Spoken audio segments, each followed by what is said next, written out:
Hello friends, चलिए अब start करते हैं यहाँ से। जैसे मैंने प्रीवियस क्लास में आपको बेल्जियम का पूरा केस स्टडी समझा दिया था, अब यहाँ से हम लोग स्टार्ट करेंगे श्रीलंका का केस स्टडी। यहाँ पर आप श्रीलंका का जो है वो मैप आप देख सकते हैं बहुत अच्छे से, है ना।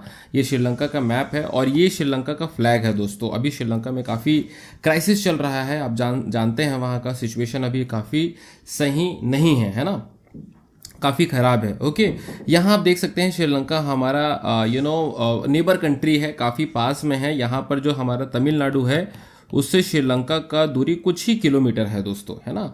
तो आगे बढ़ते हैं, यहाँ पर श्रीलंका के बारे में थोड़ा समझते हैं। श्रीलंका का जो पॉपुलेशन है वो लगभग 2 करोड़ के आसपास है ना। और यहाँ का जो ethnic composition, I hope ethnic composition आपको मैंने लास्ट क्लास में समझाया था, आपको समझ में आ गया होगा। अगर समझ में आ गया होगा तो कमेंट सेक्शन में बिल्कुल कमेंट करके बताइए what do you understand by ethnic composition, है ना। आगे बढ़ते हैं। नेक्स्ट यहाँ पर आप देखेंगे श्रीलंका का जो एथनिक कंपोजिशन है वो बेसिकली 2 कम्युनिटीज़ के बीच में घूमता है। एक है जो सबसे बड़ा कम्युनिटी था वो है सिन्हला कम्युनिटी। कौन सी कम्युनिटी? सिन्हला। यहाँ पर आप देख सकते हैं जो येलो वाला एरिया दिखाई दे रहा है आपको मैप में, ये वाला एरिया वो पूरा सिन्हला लोगों का कम्युनिटी है दोस्तों, है ना। और सिन्हला एक रिलीजन नहीं है, एक लैंग्वेज है। So basically this are Sinhala speaking communities और इनका जो परसेंटेज था वो है 74%। और ये कौन से रिलीजन को फॉलो करते हैं? बुद्धिस्ट रिलीजन को फॉलो करते हैं। तो ये सभी क्वेश्चंस आते हैं बोर्ड एग्जामिनेशन में, what are the main religion. तो यही मेन रिलीजन हो जाता है पूरे श्रीलंका का, क्योंकि 74% इसको फॉलो करते हैं, है ना। So what is the main religion of Sri Lanka? So main religion हो जाता है बुद्धिस्ट रिलीजन, है ना। आगे बढ़ते हैं दोस्तों। जो सेकेंड लार्जेस्ट कम्युनिटी है, जो सेकेंड बड़ा कम्युनिटी है वो है तमिल का। तमिल का टोटल परसेंटेज है 18%। कितना है दोस्तों? 18% इनका कम्युनिटी है। लेकिन इस 18% को हमने यहाँ पर 2 भागों में डिवाइड किया हुआ है। जो पहला हिस्सा है वो है श्रीलंकन तमिल्स का, जो वहाँ शुरू से रहते हुए आए हैं। इनका पॉपुलेशन है 13%। पूरे श्रीलंकन पॉपुलेशन का 13% कौन है? श्रीलंकन तमिल्स। और यहाँ पर जो दूसरा कम्युनिटी है वो है इंडियन तमिल्स, जिनकी संख्या है 5%। अभी जो इंडियन तमिल्स है यहाँ पर आप देख सकते हैं मैप में, ड्यूरिंग द कॉलोनियल टाइम, जब ब्रिटिशर्स हमारे देश में रूल कर रहे थे तो बहुत से तमिलनाडु के लोग माइग्रेट एज अ लेबर कहाँ पर लाए गए थे? श्रीलंका में लाए गए थे, ताकि वो ब्रिटेन के लिए वहाँ पर काम कर सके। जानकारी के लिए मैं बताना चाहूँगा, ब्रिटेन ही इंडिया पर रूल करता था, ब्रिटेन ही श्रीलंका पर रूल करता था और ब्रिटेन ही ऊपर जो चाइना है उसके ऊपर भी रूल करता था दोस्तों, है ना। तो ब्रिटेन ने काफ़ी सारे लोगों को जो तमिलनाडु के थे उनको कहाँ लेके आए थे? श्रीलंका लेके आए थे काम कराने के लिए। और इनको ही हमने क्या कहा? इनको ही दोस्तों हमने कहा Indian Tamils. Okay, and their percentage is 5%। तो अगर आप यहाँ पर से कैलकुलेट करें तो 74 + 13 + 5 अगर इनको पूरा जोड़ेंगे तो आता है 92%। कितना आता है दोस्तों? 92%, है ना।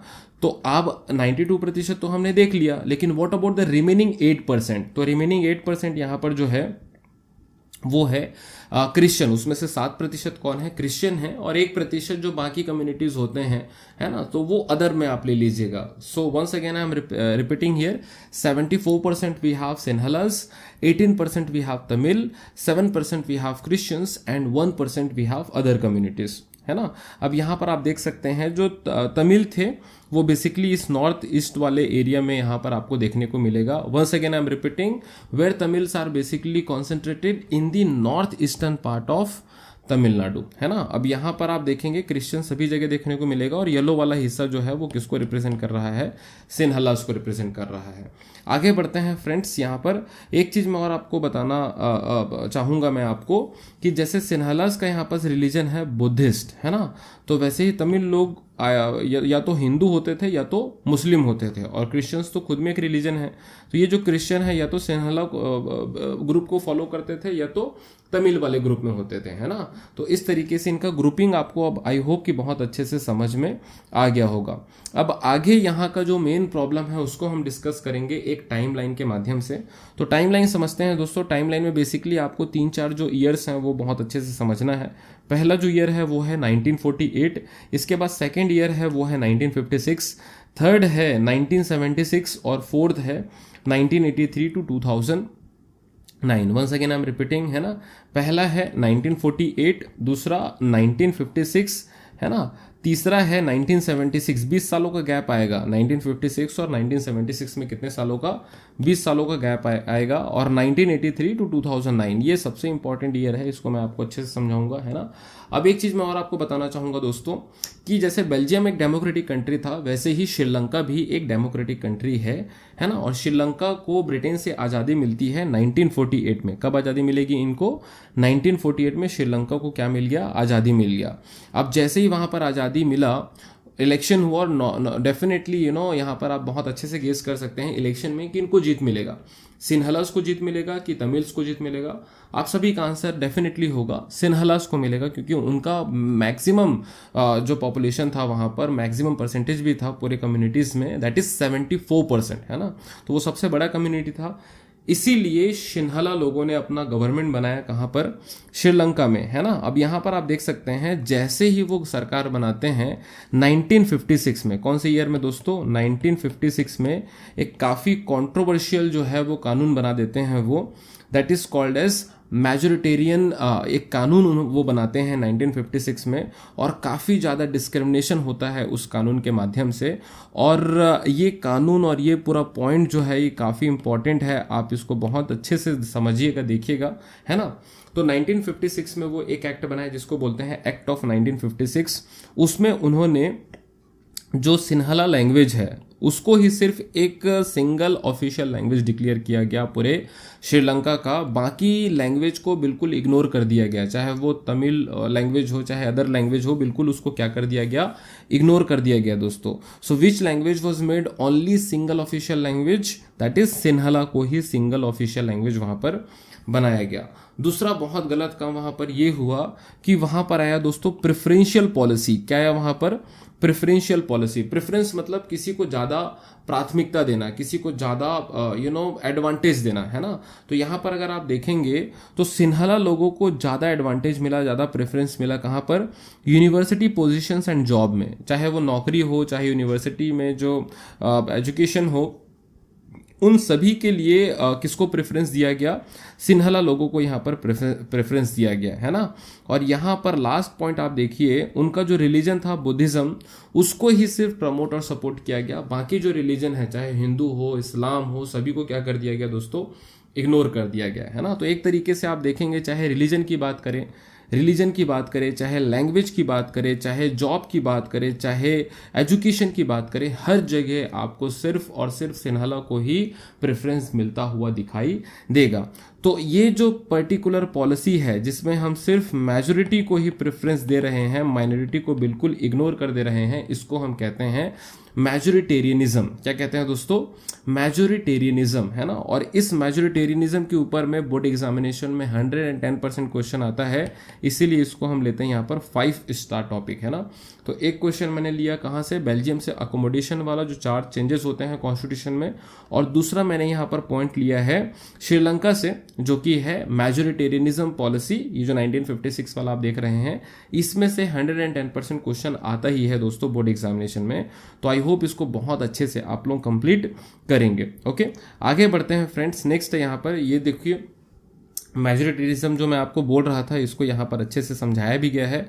ये देखिए, पढ़ देते हैं हम यहाँ पर, a believe that the majority community should be able to rule a country in whichever way it wants by disregarding the wishes and needs of the minority. तो यहां पर आप देख पाएंगे कि मेजोरिटी या फिर मेजोरिटेरियनिज्म क्या होता है, मेजोरिटी अपने लिए लॉ बनाएगी, अपने फेवर में लॉ बनाएगी, अपने लिए सभी चीजों को करेगी और माइनॉरिटी को बिल्कुल इग्नोर कर देगी, है ना, साइड में कर देगी। इस फिलॉसफी को हम कहते हैं मेजोरिटेरियनिज्म। अगर मेजोरिटेरियनिज्म के ऊपर 1 नंबर का क्वेश्चन आएगा तो ये बिल्कुल आप इस पूरे डेफिनेशन को बहुत अच्छे से लिख सकते हो, आपके नोटबुक में ये डेफिनेशन होना ही चाहिए। आगे बढ़ते हैं दोस्तों। नेक्स्ट है एक और बहुत इंपॉर्टेंट की टर्म है जिसको बोल रहे हैं हम यहाँ पर एलियनेशन। क्या बोल रहे हैं यहाँ पर, एलियनेशन, है ना। तो एलियनेशन किनको होगा, एलियनेशन मतलब होता है फीलिंग ऑफ सेपरेशन, कि हम पूरा अलग थलग हो गए हैं, गवर्नमेंट हमारे लिए कुछ नहीं कर रही है, जो बाकी इंस्टीट्यूशंस है वो हमारे लिए कुछ नहीं कर रहे हैं। सो फीलिंग ऑफ एलियनेशन किनको होगा, फीलिंग ऑफ एलियनेशन होगा दोस्तों, किसको होगा जल्दी से बताइए, तमिल कम्युनिटीज को, है ना। तो जो ये तमिल कम्युनिटीज हैं इनको फीलिंग ऑफ एलिनेशन होगा, और तमिल और जो बाकी कम्युनिटीज़ हैं, क्योंकि इनको सरकार पूरी तरीके से क्या कर दी है, इग्नोर कर दी है ना। सो फीलिंग ऑफ एलिनेशन मतलब आई होप आपको समझ में आया होगा। फीलिंग ऑफ एलिनेशन मतलब फीलिंग ऑफ सेपरेशन, अलग थलग कर देना पूरे मेन सोसाइटी से, है ना। अब उसके बाद दोस्तों आगे बढ़ते हैं। अब ये एक बच्चा पूछ रहा है क्वेश्चन, यहाँ पर आप देखते हैं व्हाट्स रॉन्ग। यहाँ पर आप देखिए क्वेश्चन, यहाँ पर ये बोल रहे हैं what's wrong if the majority community rules, if Sinhalas don't rule in Sri Lanka, where else they where else will they rule। वो ये पूछ रहे हैं कि श्रीलंका में अगर जो मेजोरिटी कम्युनिटी है वो रूल करे तो इसमें क्या दिक्कत है। अगर श्रीलंका का सिन्हला कम्युनिटी जो 74% कंसिस्ट करता है वो श्रीलंका में रूल नहीं करेगा तो वो कहाँ रूल करेगा, क्या भारत में रूल करेगा। तो दोस्तों यहाँ पर मैं बताना चाहूंगा आपको कि मेजोरिटी कम्युनिटी रूल कर रही है, इसमें कोई भी दिक्कत की बात नहीं है, लेकिन आप रूल करिए बट माइनॉरिटी कम्युनिटी को आप इग्नोर ना करिए। जब आप माइनॉरिटी कम्युनिटी को इग्नोर कर रहे हैं तो वहां पर गड़बड़ हो रहा है, तो वहां पर दिक्कत आ रहा है, तो वहां पर चीजें गलत डायरेक्शन में जा रही है ना। तो यहां पर श्रीलंका में वही हो रहा है कि मेजोरिटी कम्युनिटी माइनॉरिटी कम्युनिटी को पूरी तरीके से इग्नोर कर दे रही है, जो लॉन्ग टर्म में बहुत ही ज्यादा गलत होगा दोस्तों। आई होप जो इनका क्वेश्चन है वो सभी को समझ में आ गया होगा, है ना। आगे बढ़ते हैं फ्रेंड्स। नेक्स्ट है यहाँ पर, अब देखिए जो कि मैं आगे आपको बता रहा था, है ना। टाइमलाइन का आप याद करिए। टाइमलाइन अगर मैं यहाँ पर आपको बताने की कोशिश करूँ, है ना, देखिए तो टाइमलाइन था तो ये आया 1948 में श्रीलंका को क्या मिलता है, आज़ादी। फिर 1956 में वो एक लॉ बनाते हैं जो काफ़ी कंट्रोवर्शियल लॉ था, जिसमें पूरा का पूरा फैसिलिटी और एडवांटेज किसको दिया गया, श्रीलंकन सिन्हालास लोगों को दिया गया। अब जो तमिल लोग थे उनके खिलाफ बहुत ज़्यादा एक्सप्लॉयटेशन होता है, ना तो उनको जॉब में प्रेफरेंस दिया जाता है, ना तो एजुकेशन में, ना तो उनके लैंग्वेज को प्रमोट किया जाता है, ना तो उनके रिलीजन को प्रमोट किया जाता है।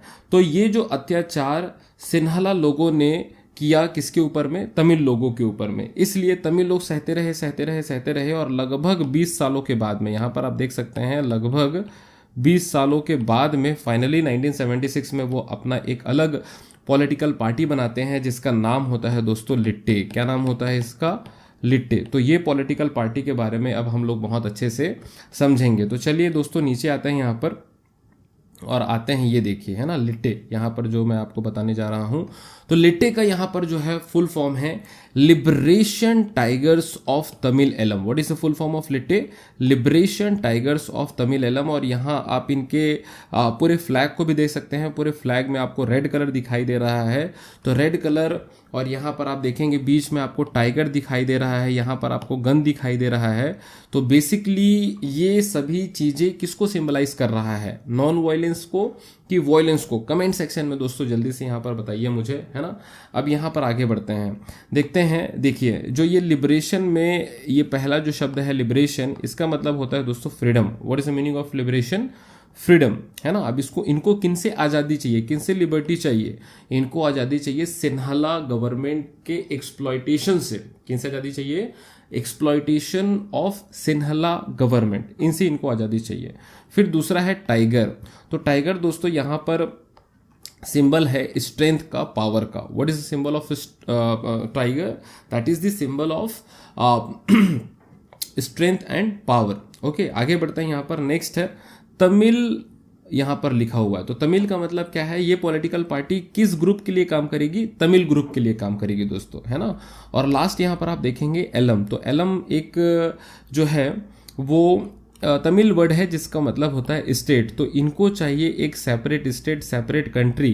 जैसे कि हमारे देश में जो इस्लामिक मुस्लिम लीग था, उन्होंने एक अलग देश का डिमांड किया ना और पाकिस्तान बना।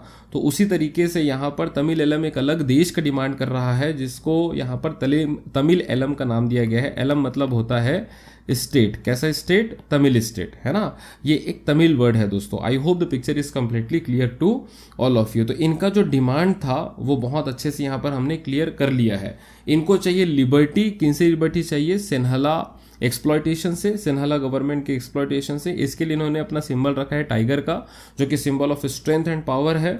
ये पूरा पार्टी तमिल लोगों के लिए काम करेगा और इनको क्या चाहिए, एक इंडिपेंडेंट स्टेट चाहिए जहां पर सिर्फ और सिर्फ तमिल लोग रहेंगे, है ना। और चूंकि ये पूरा मैंने आपको एक होमवर्क दिया था, है ना, एक वर्क दिया था कि ये जो फ्लैग है ये किसके ऊपर आधारित है, वायलेंस के कि नॉन वायलेंस के, तो ये होगा दोस्तों वायलेंस के ऊपर आधारित। आई होप आप सभी ने सही कमेंट किया होगा नीचे, है ना। आगे बढ़ते हैं, नेक्स्ट यहां पर हम समझेंगे, है ना।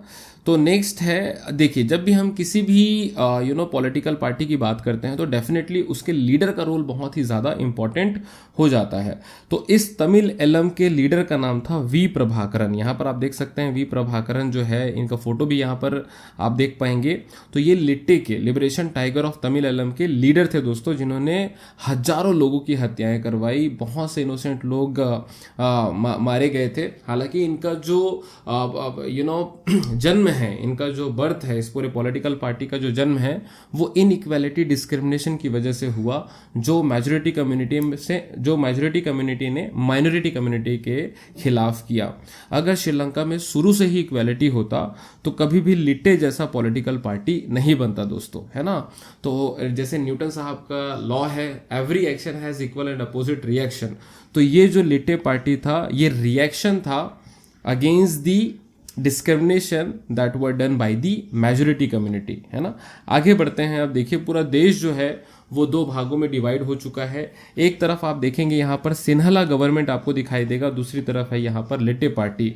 लिट्टे पार्टी यहाँ पर तमिल को रिप्रेजेंट कर रही है और सिन्हाला पार्टी यहाँ पर गवर्नमेंट यहाँ पर सिन्हाला को रिप्रेजेंट कर रहा है। ये दोनों बहुत ही इंपॉर्टेंट कम्युनिटी हैं पूरे श्रीलंका के, और ये दोनों अब आपस में लड़ रही हैं बहुत ही ज़्यादा बड़े लेवल पर। ओके, तो चूंकि ये काफ़ी इंटेंस बैटल चल रहा है, इसीलिए हमने इसको नाम दिया है सिविल वॉर। सिविल वॉर हम तब कहते हैं जब देश में ही सिटीजन्स आपस में लड़ते हैं एक दूसरे के साथ में, तो उसको कहा जाता है सिविल वॉर, जो बिल्कुल गलत है। काफ़ी देश को वो नुकसान पहुंचाता है बहुत ही बड़े लेवल पर, और ये काफ़ी सालों तक चला था, दैट इज़ फ्रॉम 1983 टू 2009, बहुत ही लंबे समय तक ये सिविल वॉर चला, है ना। अब एक चीज़ मैं बताना चाहूँगा दोस्तों कि जो वॉर होता है, लड़ाई होता है, ये किसी भी चीज़ का सॉल्यूशन नहीं है। हमने हिस्ट्री देखा है, बहुत सारे बैटल्स को देखा है, और उससे हमने समझ ये इस्टेब्लिश किया है कि लड़ाई झगड़े वॉर से सिर्फ और सिर्फ नुकसान होता है, और इससे देश काफ़ी पीछे चले जाता है दोस्तों, है ना। जैसे यहाँ पर आप देख पाएंगे श्रीलंका में काफ़ी लोगों की हत्याएं हो गई, बहुत सारे रिसोर्सेस का नुकसान हुआ, चाहे वो प्रॉपर्टी हो चाहे घर हो, बहुत ज़्यादा पैसों का, रिसोर्सेस का नुकसान हुआ, बहुत से लोगों की जॉब चले गई, है ना। इकोनॉमिक लॉस हुआ, वो बहुत ही ज़्यादा श्रीलंका को पीछे लेके चले गया, है ना। तो इस तरीके से दोस्तों हमने किसका केस स्टडी देख लिया, श्रीलंका का केस स्टडी देख लिया, है ना। तो एक मैं यहाँ पर और आपको होमवर्क दे रहा हूँ, आप अच्छे से इसके ऊपर सर्च करिएगा। जब हमने यहाँ पर सर्च कर लिया कि सिविल वॉर जो श्रीलंका का 1983 के आसपास स्टार्ट होता है, 2009 तक चलेगा, तो ये सिविल वॉर एंड कैसे होगा, how the civil war ended, ये आप बिल्कुल कमेंट सेक्शन में मुझे कमेंट करके बताइएगा दोस्तों कि सिविल वॉर इतने जो 20-25 सालों तक चला था वो अचानक से 2009 में एंड कैसे हुआ, है ना। So this I want you to comment in the comment section below, है ना। अब आगे बढ़ते हैं। नेक्स्ट यहाँ पर आप देखिएगा एक काफ़ी इम्पॉर्टेंट यहाँ पर एक कंटेंट दिया हुआ है जो बेसिकली रिवीजन पर्पस से है ना। तो थोड़ा सा हम देख लेते हैं इस रिवीजन वाले को, लेकिन इससे पहले थोड़ा सा मैं आपको श्रीलंका का जो हमने पूरा केस स्टडी देखा वो मैं यहाँ पर रिकैप करवा देता हूँ, है ना। तो दोस्तों हमने श्रीलंका देखा कि एक छोटा सा देश है जहाँ लगभग 2 करोड़ के आसपास का पॉपुलेशन था, और श्रीलंका भारत के साउथ में सिचुएटेड है। वहाँ पर बेसिकली 2 कम्युनिटीज थी, that is Tamil community as well as we have seen Sinhala community majority में था, जो बुद्धिज्म रिलीजन को फॉलो करता था। आज़ादी 1948 में मिलती है, उसके बाद वो गवर्नमेंट बनाते हैं, लेकिन इक्वालिटी की बजाय वो मेजोरिटेरियनिज्म पॉलिसी को फॉलो करते हैं, सिर्फ और सिर्फ मेजोरिटी कम्युनिटी के लिए काम करते हैं, अपने रिलीजन को, अपने लैंग्वेज को, अपने लोगों को जॉब और एजुकेशन में प्रमोट करवाते हैं, जिसकी वजह से एक बहुत ही बड़े लेवल पर डिस्क्रिमिनेशन आ जाता है पूरे देश में, और तमिल लोग इस डिस्क्रिमिनेशन के खिलाफ एक अपना अलग पॉलिटिकल पार्टी बनाते हैं जिसका नाम होता है लिट्टे, लिबरेशन टाइगर ऑफ तमिलम। और इन दोनों ग्रुप्स के बीच में, दैट इज तमिल और सिन्हलास के बीच में काफ़ी बड़ा बैटल चालू हो जाता है और इसी बैटल को हम बोलते हैं सिविल वॉर, जिसमें हजारों निर्दोष लोगों की हत्याएं हो जाती हैं। और मैंने एक आपको वर्क दिया है, how this civil war ended, ये कमेंट सेक्शन में आप बताएंगे। तो ये एक छोटा सा शॉर्ट हमने रिवीजन कर लिया है। अब चलते हैं यहाँ पर बेसिकली एक क्वेश्चन पूछा गया है कि मान लेते हैं कि यहाँ पर दोस्तों आप देखेंगे ये बेल्जियम का मैप है और ये कहाँ का मैप है, श्रीलंका का। तो इन दोनों को हमने बहुत अच्छे से देख लिया है। तो यहाँ पर बेसिकली एक क्वेश्चन ये है कि एक बच्ची है जो पढ़ती है कहाँ पर, बेल्जियम के डच वाले इलाके में, है ना। और वो फ्रेंच भाषा में सीखना चाहती है क्योंकि वो फ्रेंच कम्युनिटी को बिलोंग करती है। उसी तरीके से यहाँ पर श्रीलंका का दिया हुआ है कि श्रीलंका में एक बच्ची जो है वो तमिल भाषा में सीखना चाहती है ना। तो कहाँ का गवर्नमेंट जो है किस बच्ची को जो है अप्रूवल देगा, सपोर्ट करेगा, है ना। क्या बेल्जियम में उस बच्ची को फ्रेंच भाषा में बात करने दिया जाएगा कि श्रीलंका में उस बच्ची को तमिल भाषा में बात करने दिया जाएगा? ये कमेंट सेक्शन में बिल्कुल आप कमेंट करके बताइए दोस्तों, है ना। पढ़ देता हूं मैं क्या लिखा हुआ है यहाँ पर। And its studies in Dutch medium school in the northern region of Belgium, many French speaking students in her school want the medium of instruction to be French. किस भाषा में पढ़ना चाहते हैं वो? फ्रेंच भाषा में पढ़ने चाहते हैं। इसके बाद में सेकंड है ये सेल्वी, है ना। तो Selvi studies in a school in the northern region of Sri Lanka, all the students in her school are Tamil speaking and they want the medium of instruction be Tamil, है ना। तो अब देखिए, अब इन दोनों ने अपने रिस्पेक्टिव गवर्नमेंट को अप्रोच किया, है ना। इनके पेरेंट्स अगर इनके रिस्पेक्टिव गवर्नमेंट को अप्रोच करेंगे तो क्या बेल्जियम का गवर्नमेंट फ्रेंच भाषा में पढ़ने की इजाज़त देगा कि श्रीलंका का गवर्नमेंट तमिल भाषा में पढ़ने की इजाज़त देगा, कि दोनों दे देंगे? ये आप कमेंट सेक्शन में बिल्कुल कमेंट करके बताइएगा दोस्तों, है ना। मैं आपके सभी कमेंट्स को बिल्कुल पर्सनली पढ़ूंगा, तो ये बिल्कुल आप बताइएगा। आगे हम बढ़ते हैं यहाँ से। नेक्स्ट आता है यहाँ पर, देखिए, कोई भी देश अगर प्रॉब्लम फेस कर रहा है, डिस्क्रिमिनेशन फेस कर रहा है, चैलेंजेस फेस कर रहा है, या सिविल वॉर जैसे हमने श्रीलंका में देखा वो फेस कर रहा है, तो उन सभी के पीछे होता है ये इनइक्वालिटी। तो जब हम इस इनइक्वालिटी में से उस डिस्क्रिमिनेशन को ख़त्म कर देते हैं तब आता है दोस्तों हमारे पास इक्वालिटी। तो हर प्रॉब्लम का सॉल्यूशन क्या है? इक्वालिटी। अगर हम सभी सिटीजन्स को इक्वल रिप्रेजेंटेशन देंगे और इक्वालिटी मेंटेन करेंगे अपने देश में, तो जाहिर बात से वहाँ पर किसी भी तरीके का कोई सिविल वॉर जैसा सिचुएशन तो नहीं होगा। इस रिस्पेक्ट में भारत दुनिया का सबसे बड़ा एग्जाम्पल है। भारत दोस्तों इतना ज़्यादा डाइवर्स कंट्री है on the basis of language, culture, religion और भी बहुत सारे पैरामीटर्स पर लोग बाग जो है काफ़ी डाइवर्स हैं। फिर भी हमारे देश में आज तक कभी सिविल वॉर नहीं हुआ है। ये बहुत बड़ी बात है दोस्तों, है ना।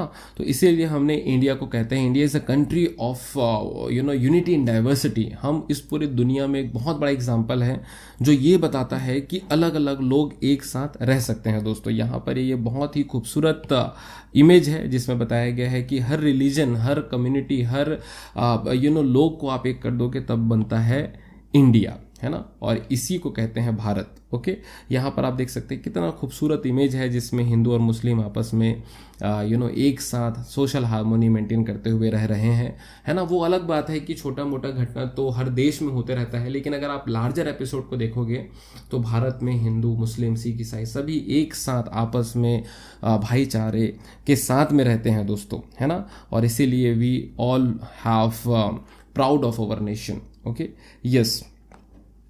आगे ये चूंकि पूरा श्रीलंका का केस स्टडी हमने यहाँ पर कंप्लीट कर लिया है, तो यहाँ पर मैं आपको एक क्वेश्चन दे रहा हूँ, what do we learn from this two stories of Belgium and Sri Lanka, है ना। What do we learn from this two stories of Belgium and Sri Lanka. ये बोर्ड एग्जामिनेशन में भी आता है ये क्वेश्चन, है ना।